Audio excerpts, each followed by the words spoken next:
గత ప్రభుత్వం ఏకంగా 19,000 ఎకరాల్లో ప్రతిపాదించిన ముచ్చెర్ల ఫార్మాసిటీ వేడనుంది.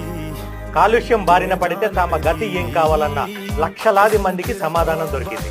బీఆర్ఎస్ ప్రభుత్వం చేపట్టిన ప్రాజెక్టు స్థానంలో కొత్తవి రానున్నాయి.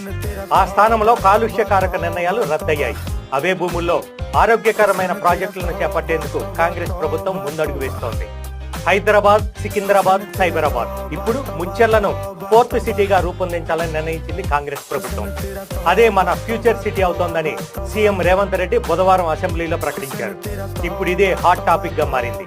ఇన్నాళ్లుగా తమ పొలాలు, ఊర్లు ఏమవుతాయో అని భయపడిన మహేశ్వరం, ఇబ్రహీంపట్నం నియోజకవర్గాల ప్రజలకు ఉపశమనం లభించింది. ఎల్బీ నగర్ లో 30 ఎకరాల్లో సిరీస్ కంపెనీ సృష్టించిన భయోత్పాతాన్ని సీఎం ప్రస్తావించారు. అలాంటిది ఇంత పెద్ద ఫార్మాసిటీతో ఉత్పన్నమయ్యే కాలుష్యానికి ఎంత మంది బలవుతారన్న ప్రశ్నకు సమాధానంగానే కాంగ్రెస్ ప్రభుత్వం కొత్త ప్రాజెక్టులను తెర